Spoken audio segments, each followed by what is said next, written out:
인간은 누구나 공동체성을 가지고 있습니다. 이는 태아를 보면 알 수 있지요. 엄마 뱃속에 있는 40주 동안 태아는 엄마와 무의식적으로 상호소통을 하면서 자랍니다. 엄마의 호흡이나 또는 심장 소리 또는 양수와 자궁의 촉각의 안정감을 느끼면서 엄마에게 최적화된 감각기관을 발달시키며 살아가지요. 당연히 태아는 자연스럽게 엄마와 가장 가까운 공동체가 됩니다. 이는 갓 태어난 신생아가 울 때도 역시나 알 수 있습니다. 아기가 울 때 엄마들이 무엇을 합니까? 우리 아기가 울면 엄마들이 무엇을 합니까? 가장 먼저 품속에 안겠지요. 왜 안습니까? 엄마의 품속에서 아이가 있으면 아이는 뱃속에서부터 듣던 엄마의 심장 소리를 듣게 됩니다. 가장 안정적이고 내가 가장 익숙한 그 소리, 그것을 들을 때에 아기의 마음이 편해지기 때문에 우리는 무의식적으로 엄마는 아기를 안게 됩니다. 그리고 아기는 그런 상황에서 느끼게 되지요. 엄마는 나하고 가장 가까운 공동체구나 라고요. 이러한 인간의 공동체성은 아기 때뿐만이 아니라 전 생애를 걸쳐서 계속적으로 지속이 됩니다. 그래서 우리는 남들과 비슷할 때의 안정감을 보통 느끼고, 남들과 무언가 다른 행동을 하고 있으면 왠지 모를 막연한 불안감을 느낍니다. 물론 꼭 그렇지만은 않지요. 어떤 사람은 좀 남들과는 다르게 개성 있게 살고 싶다라고 생각하는 사람도 있을 것이고, 또 어떤 사람은 자유롭게 살고 싶다라는 생각을 하는 사람도 있을 수 있습니다. 하지만 그런 사람들조차 가장 가까운 가족이나 가장 가까운 친구들에게서 그래도 인정받고 싶어하고 무언가 공동체성을 느끼고 싶어한다라는 점을 생각해 보면 온전히 혼자가 되고 싶은 사람은 없다라는 것을 우리는 알 수가 있습니다. 쉽게 말해 인간은 공동체, 우리가 되고 싶은 욕구를 가진 존재라는 이야기입니다. 하지만 때로는 이 우리라는 공동체가 문제를 일으키기도 합니다. 우리라는 집단의 결속력 강화를 위해서 우리와 다른 이들을 배제시키지요. 그리고 우리 안에 속한 이들이 특권의식을 갖게 만듭니다. 그러니까 설명을 하면 우리 안에 속한 사람, 공동체 안에 속한 사람은 공동체 바깥에 있는 사람과는 다르다, 무언가 특별하다. 그러니까 우리는 남들보다 특별하니까 공동체 밖에 있는 사람들을 소외시키거나 배제시켜도 된다라는 마음을 특권의식이 있는 사람들은 가지게 된다는 거지요. 공동체주의가 집단주의로 발전 잘못되었을 때 이런 일이 일어납니다. 흔히 말하는 고인물의 문제입니다. 그리고 오늘 본문도 마찬가지입니다. 잘못된 공동체성이 일으킨 문제를 보여주고 있으니까요. 본문 38절에서 39절을 우리 한번 같이 읽어보겠습니다. 38절과 39절 우리 함께 읽겠습니다. 요한이 예수께 여짜오되 선생님, 우리를 따르지 않는 어떤 자가 주님의 이름으로 귀신을 내쫓던 것을 우리가 보고 우리를 따르지 아니함으로 금하였나이다. 예수께서 이르시되 금하지 말라. 내 이름을 의탁하여 능한 일을 행하고 즉시로 나를 비방할 자가 없느니라. 아멘. 오늘 본문은 언뜻 보면 앞달락인 33절에서 37절과 단절된 이야기로 보입니다. 37절에서 예수께서는 어린아이와 같이 낮은 자를 섬기라고 이야기하셨습니다. 그게 나를 따르는 길이라고 얘기를 하셨지요. 그런데 이어지는 38절에서 제자 요한은 갑자기 귀신 축출에 대한 이야기를 합니다. 주님, 우리가 어떤 사람이 귀신을 쫓아내는 것을 보고 그렇게 하지 말라라고 이야기하며 금지시켰습니다. 라고요. 그래서 언뜻 보면 38절은 2차 순환 예고 전에 나오는 아이의 귀신 추출 이야기, 그러니까 14절에서 29절의 이야기와 연결되는 것으로 보입니다. 그러니까 29절과 38절이 연결되는 것 같이 보인다는 거지요. 왜냐하면 둘 다 축기, 귀신 축출에 대한 이야기를 하고 있으니까 그렇습니다. 하지만 우리는 이 귀신 축출이라는 겉으로 드러나는 주제에 현혹되어서는 안 됩니다. 진짜 주제에 집중을 해봐야 합니다. 그리고 그 주제에 대한 힌트는 역시 바로 앞 구절, 오늘 본문의 바로 앞 구절인 37절 초반부에 나옵니다. 초반부에 저렇게 포인트가 칠해져 있죠. 누구든지 내 이름으로, 누구든지 내 이름으로. 주님께서는 제자들이 주님께서는 제자들이 어린아이로 어떻게 섬기기를 원했습니까? 내 이름, 누구든지 내 이름으로 섬기기를 원했습니다. 왜 내 이름으로 섬기기를 바랬습니까? 왜냐하면 섬김은 사람의 힘으로도 할 수 있기 때문입니다. 물론 그것은 힘들긴 하겠지만 선행에 대한 욕구가 있는 사람들은 노력했을 때 나름대로 낮은 사람들을 위해서 봉사하고 선행하는 거 어떻게 보면 가능할 수 있지요. 그래서 주님께서는 섬김의 전제에 내 이름으로 라는 단서를 붙였습니다. 네 힘이 아닌 내 힘. 그리스도인은 내 이름, 그리스도의 이름에 의지하여서 섬기는 사람이 진짜 나를 따르는 사람이다 라고 이야기하신 겁니다. 그리고 이 내 이름으로 라는 말이 38절에 또 이렇게 나옵니다. 요한이 예수께 여짜오되 선생님, 우리를 따르지 않는 어떤 자가 주의 이름으로 귀신을 내쫓는 것을 금하였나이다 라고요. 요한의 속내를 38절을 요한의 속내를 적용시켜서 풀어보면 이렇습니다. 선생님께서는 우리에게 선생님의 이름으로 섬기라고 했습니다. 그런데 우리 외에 어떤 사람이 선생님의 이름으로 귀신을 내쫓는 사역을 했습니다. 그래서 우리가 그것을 금했습니다. 왜냐하면 그 사람은 우리 제자들, 우리에 속한 공동체가 아니지 않습니까? 이건 섬김을 강조한 37절 예수님의 말씀과는 전혀 다른 관점의 이야기입니다.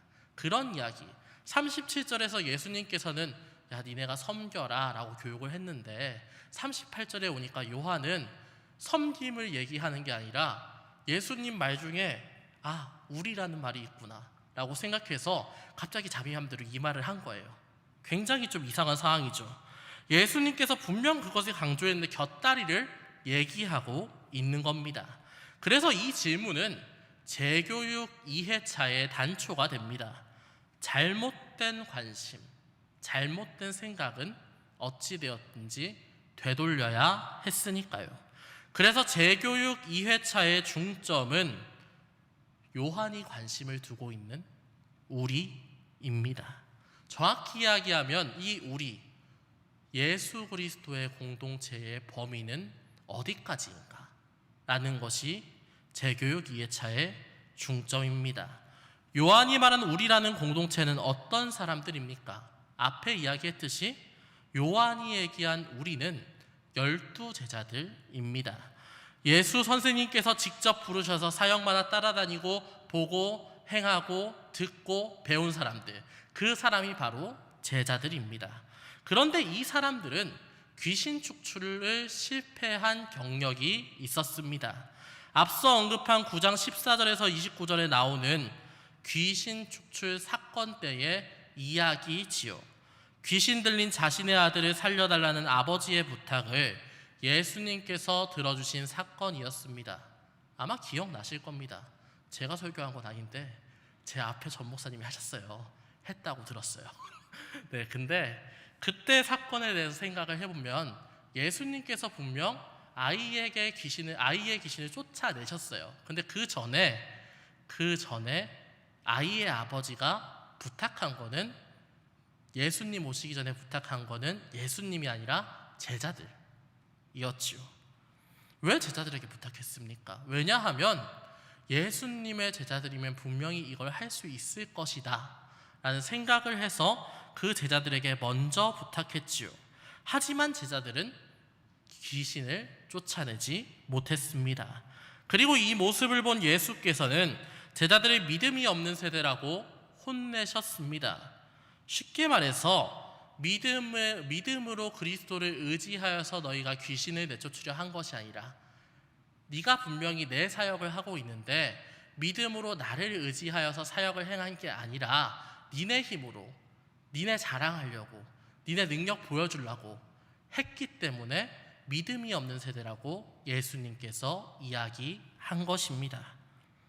그래서 제자들은 사실 마음이 좀 상해 있었지요.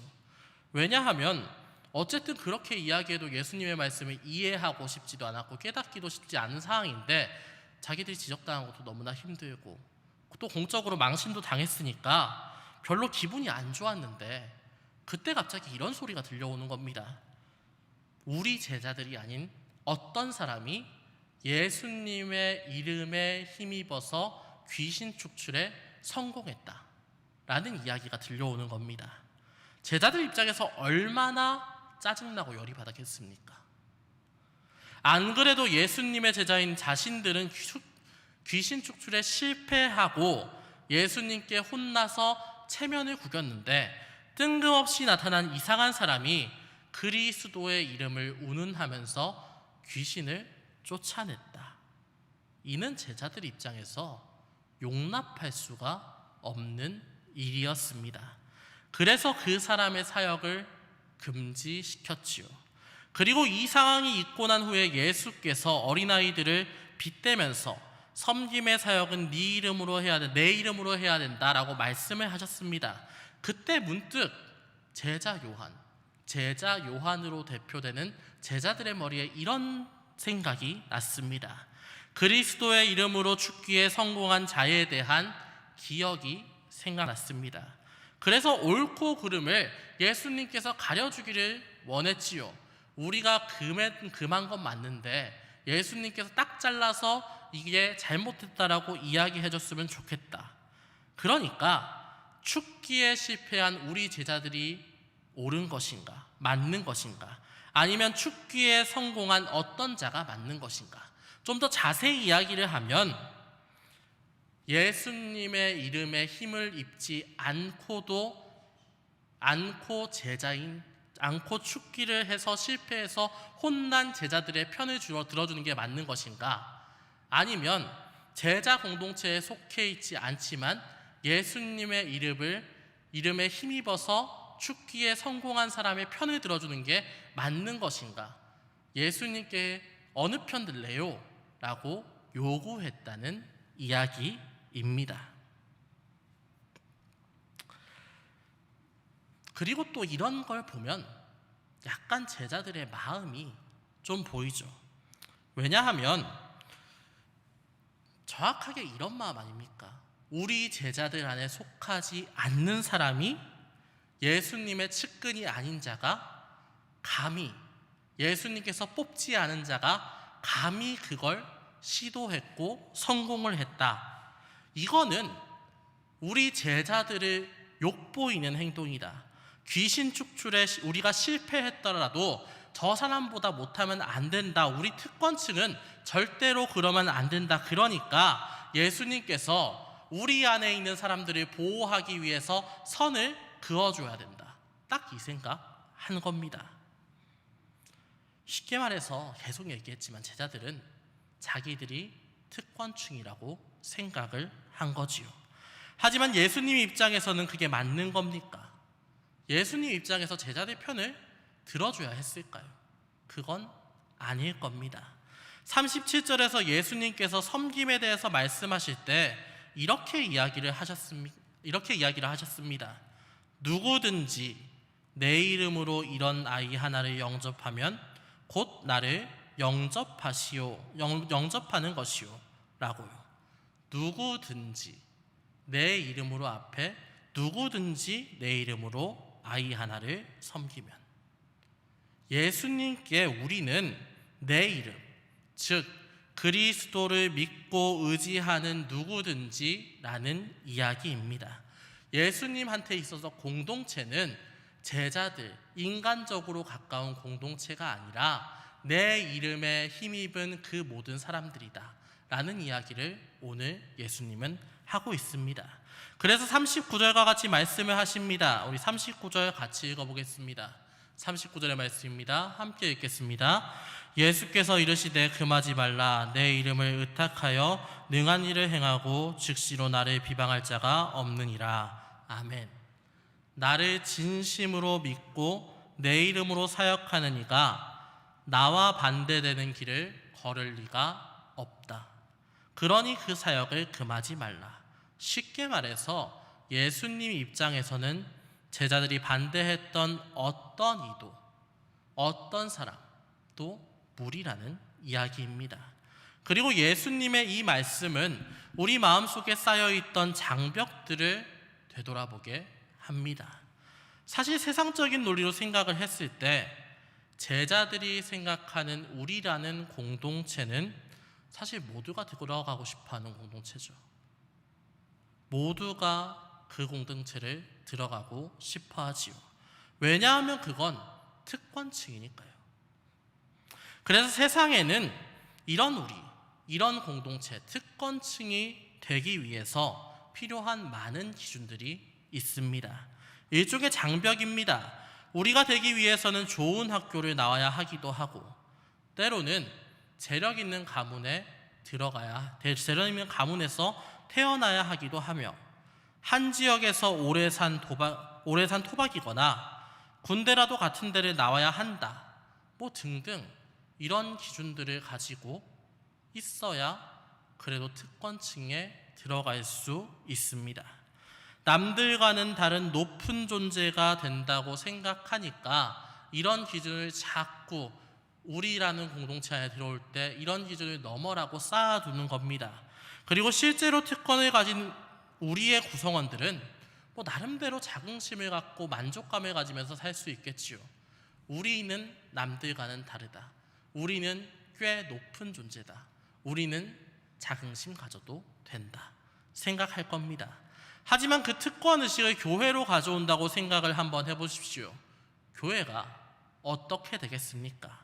학연이나 지연이나 혈연 등으로 파벌을 나눠서 각기 다른 우리가 교회 내부에 생기게 될 겁니다.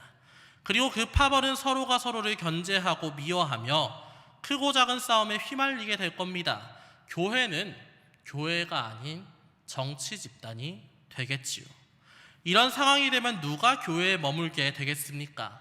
낮은 자든 높은 자든 관계없이 모두 그리스도인이다.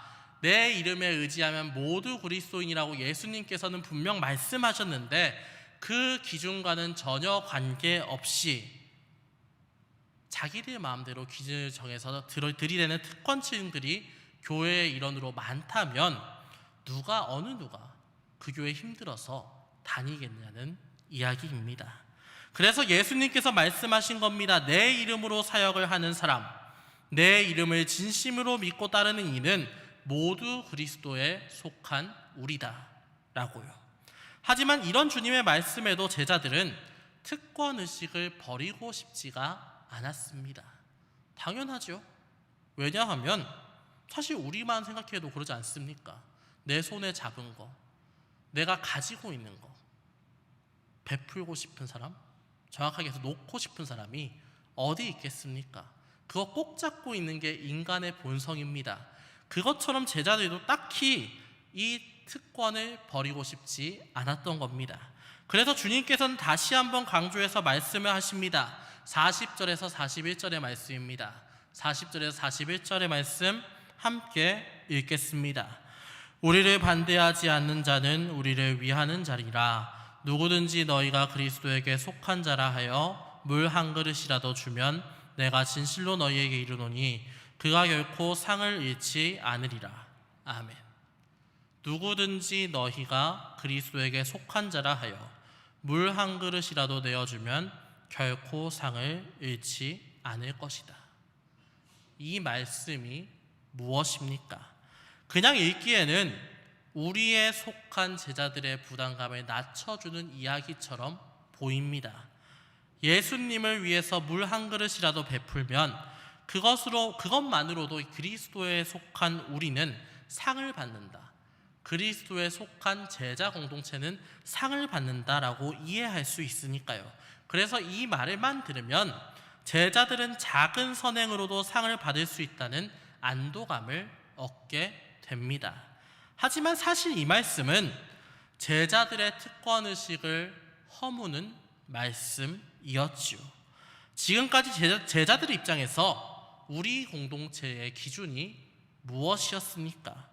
예수님께서 직접 부르시고 최측근에서 함께한 이들, 그게 바로 우리 공동체의 기준 아니었습니까? 그 어려운 기준을 세워놔야 자신들의 특권이 보존이 되니까 그렇게 한 겁니다. 그래서 그 특권을 보존하기 위해서 그리스도의 이름으로 축기에 성공한 이를 금하고 그리스도의 이름을 따르지 않는 자신들의 축기 실패를 정당화한 것이지요. 아무리 그리스도의 이름으로 축기를 했더라도 제자가 아니면 안 된다. 우리는 제자니까 실패를 했더라도 당연히 우리는 옳다라고 말하고 싶었을 겁니다. 하지만 앞에 얘기했듯이 주님께서는 그게 아니라고 말씀을 하십니다. 니네가 만든 그 기준은 잘못된 거다. 제자든 아니든 그리스도를 진심으로 따르고 물 한 그릇이라도 베풀면 그리스도를 위하는 사람이고 그리스도를 따르지 않고 자신을 위해서 사는 사람은 결코 그리스도를 위해 그리스도인이 아니다. 결국 이 이야기는 현재 제자들의 상황을 알려줍니다. 순환예고에도 주님의 길을 따르기를 원치 않았던 제자들에게 이렇게 말씀을 하신 것이죠. 아무리 내가 직접 부른 제자라도, 아무리 내 제자더라도 나를 따르지 않으면, 내가 생각하는 것, 내가 가고자 하는 길을 따라오지 않는다면 결코 나와 공동체, 나와 우리가 될 수 없다. 그러니까 너희는 너희 좋은 대로 우리를 결정하지 말고, 니네가 제자라고 해서 너희가 이 공동체 안에서 속해 있다고 생각하지 말고 나를 따르면서 이 공동체에 속해 있다고 얘기를 해라. 니네가 절대로 나를 따르지 않으면 나와 함께 할 수 없다 라는 이야기를 하고 있는 겁니다. 쉽게 말해서 내 길을 제발 따라오려무나 라고 권유하고 어떻게 보면 강권하고 있는 것이죠. 일종의 경고일 수도 있습니다. 그리고 이 말씀은 우리의 신앙생활을 되돌아보게 합니다. 사실 우리도 제자들과 같은 기준으로 상대방의 신앙을 재단하고는 했지요. 오랫동안 교회에 다녔다. 이 교회의 뼈대가 깊은 가문이다. 청년 부원으로서 많은 일들에 참여했다 등의 기준으로 신앙이 있는 사람, 신앙이 없는 사람을 가르고는 했습니다. 물론 이 기준이 완전히 잘못되었다는 것은 아닙니다. 부모로 인해 신앙의 가문에서 자라나면은 자연스레 주님을 만나게 될 가능성, 예배에 참석하고 수련회에 참석하고 기도자리 참석하면서 주님께 진심을 내놓을 가능성이 훨씬 더 많아지는 게 현실입니다. 분명 제자들도 마찬가지였겠죠. 제자들도 분명히 수도 없이 많이 주님의 길을 진심으로 따라갈 기회, 진심으로 주님을 쫓을 기회가 있었을 겁니다. 하지만 오늘 본문까지도 그 기회를 거절했습니다.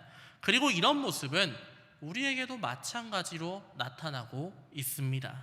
교회 안에서는 출석도 잘하고 봉사도 잘하는 성실한 청년부 원인데 세상의 일이 나를 괴롭히거나 내 욕심을 채울 만한 건수가 나타나면 고민하지 않고 세상을 택하는 경우, 세상하고 교회, 세상하고 주님, 세상하고 하나님 중에서 내 욕심을 채울 만한 건이라면 뒤돌아보지 않고 세상을 택하는 경우 사실 굉장히 많지 않습니까? 냉정하게 이야기해서 당장 교회 안 다닌다고 하면 큰 부를 안겨주겠다, 액수로 하면 100억 안겨주겠다 라고 이야기하면 우리 마음에 손을 얹고 한번 생각해 봅시다. 예배 열심히 나올 것 같습니까? 아마 굉장히 어려울 겁니다. 적어도 유혹당할 거는 분명하고 고민도 안 하고 예배 안 다니는 경우도 많이 있을 거라는 이야기입니다. 아니, 조금 더 사실은 좀 더 현명한 사람이라면 100억을 선택하면서 주님을 포기하지 않은 척 하려고 열심히 노력을 하겠지요. 그런데 사실 우리가 고민하는 것은 100억짜리 선택의 이야기가 아니지 않습니까? 우리가 사실 고민하는 것은 약간의 출세, 약간의 명예, 약간의 부 때문에 주님과 세상 사이에서 갈등하고 있는 것 아닙니까? 주님께서는 끊임없이 나와 함께하자, 나와 공동체가 되자, 우리가 되자라고 말씀을 하시는데 끝없이 거절하는 것은 사실 우리가 아니었을까요? 우리는 주님의 공동체가 되고 싶다고 예배드리면서 찬양하면서 기도하면서 항상 말하고 있지만 실상 나의 행동은 그렇지 않은 게 아니었을까 생각해 볼만 하다는 이야기입니다. 벌써 2023년도 다 지나고 크리스마스 이브, 성탄 전날입니다. 아기 예수께서는 성육신하셔서 가장 낮은 말구유에 나셨습니다. 죄인들을 위해 신적 권위를 버리시고 미천한 육신으로 임한 결단이었지요. 그리고 우리는 그 결단의 은총으로 이 자리에서 예배를 드리고 있습니다. 이러한 성탄의 의미, 우리를 위해서 기꺼이 육신의 몸을 입은 그 그리스도의 희생을 생각한다면 우리도 이제는 결단하셔야 하는 것 아닙니까? 물론 세상 욕심 다 좋습니다. 현실적인 고민하는 것도 할 수 있습니다. 하지만 적어도 내가 욕심 부리는 것 가장 앞에 주님과 친해지고 싶다, 주님의 공동체가 되고 싶다, 나는 신앙적으로 정말 잘해보고 싶다 라는 생각이 가장 1번 고민에 있어야 하는 것 아니냐고 여러분에게 묻는 겁니다. 살아가는 여러분이 2023년 한 해 그리고 성탄절을 맞이하면서 다른 어떤 것보다 정말 주님을 가장 사모하고 주님의 공동체가 되기를 원하는, 그래서 우리 신일 청년부 공동체가 온전한 주님의 공동체가 되는 기쁨을 누리시는 여러분 되시기를 주님의 이름으로 축원합니다. 우리 기도하겠습니다. 사랑과 은혜가 충만하신 하나님 아버지, 감사합니다. 마가복음의 말씀을 통해 주님의 음성 듣게 하시니 감사합니다. 우리가 주님의 말씀을 듣는 것뿐만 아니라 결단할 수 있기를 원합니다. 단지 교회를 오래 다녔고 청년부에 속해 있어서 그리스도인인 게 아니라 진정으로 주님을 사모하는 마음을 가지는 그리스도인 될 수 있기를 원합니다. 그 마음을 우리에게 주시옵소서. 그 마음으로 주님을 바라볼 때 우리의 공동체를 더욱 순전하게 하여 주시옵고, 주님을 전파하기 즐기는 공동체, 주님과 하나 되기를 원하는 공동체, 오로지 주님만 바라보며 주님을 목표로 삼는 공동체가 되게 하여 주시옵소서. 그 모든 것 이루실 것을 믿사오며 거룩하신 우리 주 예수 그리스도의 이름으로 기도합니다. 아멘.